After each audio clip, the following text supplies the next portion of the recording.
I'm Olivia. I'm a product marketing manager at YouTube.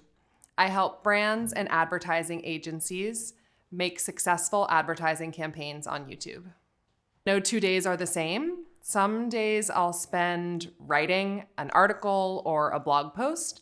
Other days I will get lost in data to help us understand which marketing channel is most successful for our initiatives. So I really like the combination of creativity and analytics that come from being a digital marketer.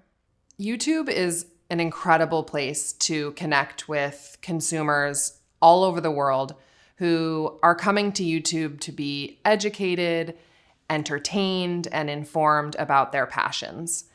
There are many, many ways that you can use YouTube to grow your audience. You can use our advertising products to make sure that your stories reach more people across the globe. But you can also come to YouTube and start interacting with other channels, creating a variety of different content, and see what happens. I think a lot of people are surprised with how their content can reach far and wide, even without advertising. There's really no requirements for what content is successful. The only thing that matters is that it is authentic, that it is based on, a story that is true to someone's brand or product.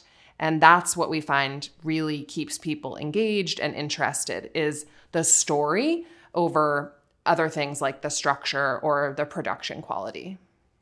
If you're a digital marketer looking to grow your audience on YouTube for the first time, the first thing I would say is start spending a lot of time on the platform. Become a fan, subscribe to creators who interest you. It's a really interesting and dynamic place. And doing so will help you understand the types of stories that really resonate on the platform. And then I would start to identify a couple of key stories that you as a marketer or as a business or a brand are looking to tell. Do you want to introduce someone to a new product? Do you want to grow your audience in a new country? Identify 5 or 6 themes that are important to your business. But the most important thing you can do is start to become a fan on the platform and really understand the type of content